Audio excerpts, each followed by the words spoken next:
Hi everyone, मेरा नाम है आशीष। मैं पिछले 7 सालों से स्टॉक मार्केट में ट्रेडिंग करता हूँ। काफ़ी एक्टिवली ट्रेडिंग करता हूँ। कई सारे लोग टेक्निकल एनालिसिस को लेके बहुत ज़्यादा ऑप्टिमिस्टिक हो जाते हैं। उन्हें लगता है कि टेक्निकल एनालिसिस से हम मार्केट को प्रेडिक्ट कर सकते हैं, हमें पता चल जाएगा मार्केट किस डायरेक्शन में जाएगी। या वो आप मार्केट को टाइम करने की कोशिश करते हैं using technical analysis, trend line, price action, indicators. मैं अब इस वीडियो में आपके साथ अपना 7 साल का एक्सपीरियंस शेयर करूंगा और मैं आपको बताऊंगा कि क्यों मैं टेक्निकल एनालिसिस को रिलेवेंट नहीं मानता हूं और मैं किस बेसिस पर ट्रेड करता हूं और मैं प्रॉफिट भी कमाता हूं। सबसे पहले हम ये देखते हैं कि टेक्निकल एनालिसिस एक्चुअली है क्या। टेक्निकल एनालिसिस का मतलब होता है कि जो ट्रेड लेते हैं वो सोचते हैं कि last time let's say example कोई स्टॉक है वो 1000 रुपये पे आकर के 1100 रुपये गया था, तो वो ऐसे मानते हैं टेक्निकल एनालिसिस के थ्रू कि इस बार भी अगर वो 1000 रुपये आएगा तो चांसेस है कि 1100 रुपये जाएगा। लेकिन आपको ये चीज़ ध्यान रखनी कि चांसेस है, गारंटी नहीं है। गारंटी नहीं है का मतलब आप अपना पैसा लूज़ कर सकते हो। अगर आप कोई कॉइन टॉस करते हो तो हेड और टेल आने का चांसेस 50-50 है। वहीं अगर कोई स्टॉक प्राइस पिछले बार 1000 रुपये पे आकर के 1100 गया था, इस बार फिर से अगर वो 1000 आता है तो चांसेस 50-50 है। वो ऊपर भी जा सकता है या नीचे भी जा सकता है। ये कारण है कि टेक्निकल एनालिसिस को मैं रिलेवेंट नहीं मानता हूँ, क्योंकि इसमें हमारा कोई एज नहीं है और ना ही हमारे हाथ में कोई चीज़ है। अब सेकंड बात आती है रिस्क टू रिवॉर्ड रेशो। ये भी मैं एक बार क्लियर कर लेता हूँ कि क्यों रिस्क टू रिवॉर्ड रेशो भी वेस्ट है। लेट्स से आप सोचते हो कि 1000 रुपये का स्टॉक है, मैं 10 क्वांटिटी ले लेता हूँ, 10,000 रुपये डिप्लॉय कर लेता हूँ और उसको 990 रुपये का स्टॉप लॉस लगा देता हूँ और 1020 का मैं टारगेट लगा देता हूँ, मतलब 1:2। मैं आपको एक चीज़ बता दूँ कि अगर आपके पास 10,000 रुपये, मोर और लेस आपके और मेरे पास पैसे लिमिटेड है, तो अगर लेट से आपने 10,000 रुपये डिप्लॉय किए और आपका स्टॉप लॉस हिट हो जाता है तो अब आपके पास 9,000 रुपये हो जाएंगे। अब आपको ये चीज़ समझनी पड़ेगी कि 9,000 को वापस से 10,000 लेके जाने के लिए आपको 10%, पिछले बार आपने 10,000 रुपये लगाए थे, आपने 10% का स्टॉप लॉस रखा, आपका हिट हो गया, अब आपका कैपिटल 10% लूज़ हो चुका है। अब आपको अपने कैपिटल को वापस लाने के लिए, सिर्फ ब्रेक इवन पे लाने के लिए आपको 10 नहीं, आपको 11% का रिटर्न चाहिए और उसमें भी अब आपको रिस्क लेनी पड़ेगी।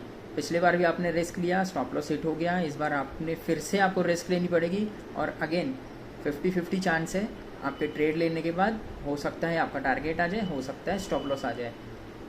ये कारण है कि मैं टेक्निकल एनालिसिस के बेस पर कभी भी ट्रेड नहीं करता हूँ। अब बात करते हैं कि अगर मैं टेक्निकल एनालिसिस नहीं देता हूँ तो मैं क्या देख करके ट्रेड लेता हूँ। तो देखिए, मेरे पास जो एज है वो इस तरीके से वर्क करता है कि 1:2 का जो रिस्क रिवॉर्ड है वो मैं भी मेंटेन करता हूँ, लेकिन मैं स्टॉप लॉस नहीं लगाता हूँ। मेरा ट्रेड हैज्ड होता है। मैं बेसिकली ऑप्शंस की स्ट्रेटजीज क्रिएट करता हूँ। जिन लोगों को नहीं पता है, ये थोड़ा एडवांस लेवल की चीज़ होती है ऑप्शन की स्ट्रेटजीज़। ये मैं लेटर स्टेजेस में आपको एक्सप्लेन करूँगा। तो बेसिकली ऑप्शन की स्ट्रेटजीज़ में क्या होता है कि हम एक ऑप्शन बाय करते हैं, उसके अगेंस्ट एक ऑप्शन सेल करते हैं, या फ्यूचर बाय करते हैं, ऑप्शन बाय करते हैं, एक दूसरे को हम डेरिवेटिव्स में हैच कर लेते हैं। इसमें आपको स्टॉप लॉस लगाने की ज़रूरत नहीं है। इन केस अगर आपके मार्केट अगेंस्ट जाती है तो आपका ट्रेड हैज रहेगा, एक सर्टन अमाउंट से ज़्यादा आप लूज़ नहीं करोगे। और इन केस अगर मार्केट रिवर्स हो जाती है तो आपका स्टॉप लॉस तो है ही नहीं, आप तो ट्रेड में एक्टिव हो और आपका प्री डिफाइंड लॉस है। तो मार्केट अगर रिवर्स भी हो जाती है तो आप फिर भी प्रॉफिट में आ सकते हो, और नहीं होती है तो आपका लॉस डिफाइंड है ऑलरेडी। तो देखिए, मार्केट में आएंगे लॉस तो होते ही रहेंगे, लेकिन बात है अब यहाँ पे कि मैं फिर भी 1:1 के रिस्क रिवॉर्ड में, पिछले मैंने आपको बताया कि आपको अगर 10,000 रुपये से अगर आपने 10% लूज़ कर लिया, अब आपके पास 9,000 हो गए, अब आपको वापस 10,000 लाने के लिए आपको 11% होना, तो ये रिवर्स कंपाउंडिंग हो गई। लेकिन मेरे केस में भी यही चीज़ हो रही है, स्टॉप लॉस हिट हो रहा है तो मेरा कैपिटल भी लूज़ हो रहा है, मुझे रिकवर करने के लिए फिर से रिस्क लेना पड़ेगा। अब यहाँ पे मेरा दूसरी स्ट्रेटेजी आती है, वो है ऑप्शन की स्ट्रेटेजीज़ में मेरा एक एज बना हुआ है। एज किस तरीके से, जैसे मैंने आपको बताया कि आप सोचते हो कि टेक्निकल एनालिसिस के बेस पर मैंने एक स्टॉक ले लिया, ऊपर और नीचे जाने के चांसेस 50-50 है। आप चाहे कितना भी इस चीज़ को डिसरिगार्ड करो, लेकिन 50-50 ही चांस है। इस चीज़ को आप मान लीजिए। टेक्निकल एनालिसिस आपको ये नहीं बताएगा कि 1 मिनट के बाद भी क्या होने वाला है।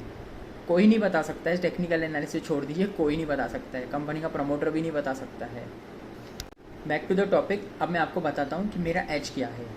तो देखिए, बेसिकली मैं ये देखता हूँ कि मार्केट किस रेंज के बिटवीन रहने वाली है। मीन्स मार्केट में देखिए, मैं डायरेक्शन ट्रेड नहीं करता हूँ। मैं दो चीज़ें देखता हूँ मार्केट में, ऊपर या नीचे किसी भी तरह की मूवमेंट आएगी या मार्केट साइडवेज रहेगा। मैं इन दो चीज़ों को प्रेडिक्ट करता हूँ। अगर आपको लगता है कि मार्केट में मूवमेंट आएगी, देखिए मार्केट जो है वो ऐसा तो है नहीं कि सिर्फ वन साइडेड जाता रहेगा। जो लोग कुछ टाइम से ट्रेड करते हैं उन लोगों को पता होगा कि मार्केट जो है वो ऊपर नीचे करती रहती है, स्विंग्स बनाती रहती है। आप पूछोगे किस डायरेक्शन में, तो देखिए डायरेक्शन नाम की कोई चीज़ नहीं होती है मार्केट में, अनलेस कोई लॉन्ग टर्म ट्रेंड ना हो या वीकली टाइम फ्रेम का ट्रेंड ना हो, उसी को डायरेक्शन कहते हैं। शॉर्ट टर्म ट्रेडिंग में डायरेक्शन नाम की कोई चीज़ नहीं होती है, उसमें स्विंग्स बनते हैं, वो ऊपर भी जाती है, प्रॉफिट बुकिंग होती है, नीचे भी आती है। लेकिन दो चीज़ें हो सकती है मार्केट में, या तो मार्केट में एक बड़ा मूवमेंट आएगा आइदर ऊपर और आइदर नीचे, या फिर मार्केट साइडवेज रहेगी। ये दोनों चीज़ें आपको प्रेडिक्ट करनी है और इस बेसिस पर आपको एक ट्रेड क्रिएट करना है ऑप्शन की स्ट्रेटेजीज़ के थ्रू। मैं धीरे धीरे बताऊंगा ऑप्शन की स्ट्रेटेजीज अगले वीडियो में कि किस तरीके से क्रिएट होती है, कौन से सिमुलेटर्स मैं यूज़ करता हूँ। तो देखिए, अगर मार्केट में कुछ दिनों से, पिछले 2-4 दिनों से अगर मार्केट में वन साइडेड किसी भी तरफ मूवमेंट आ रही है तो मैं डायरेक्शनल ट्रेड लूँगा। हो सकता है कि मार्केट पिछले 3 दिन में 3% ऊपर चला गया, बहुत ज़्यादा चांसेस है कि वो और भी ऊपर जा सकता है, या बहुत ज़्यादा चांस है कि वो फॉल हो सकता है। तो मूवमेंट आ रही है तो मैं डायरेक्शनल ट्रेड करूँगा, मार्केट ऊपर जाए चाहे नीचे जाए मेरा प्रॉफिट ही होगा। अगर साइडवेज हो गया, मेरे ट्रेड लेने के बाद अगर साइडवेज हो गया तो धीरे धीरे मेरा लॉस होना स्टार्ट हो जाएगा, वो भी प्री डिफाइंड रहेगा।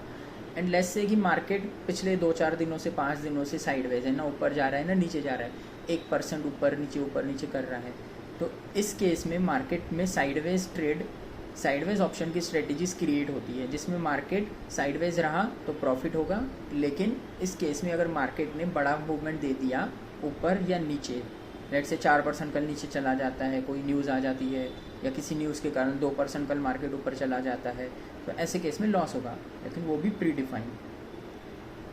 आप इसमें टेक्निकल एनालिसिस का थोड़ा सा मिक्सअप कर सकते हो, लेकिन बेसिकली आपका कोई एज नहीं बनने वाला है अनलेस आपके पास आपके स्ट्रेटजी या आपका ट्रेड में ही कोई बाय डिफ़ॉल्ट एक एज ना हो। आप चार्ट देख करके कोई एज नहीं बना सकते हो। ये कुछ हद तक स्पेकुलेशन ही हो, मैं मानता हूँ। ये मेरे पिछले 7 साल का एक्सपीरियंस है, मैं वही चीज़ आपको एक्सप्लेन करने की कोशिश करता हूँ।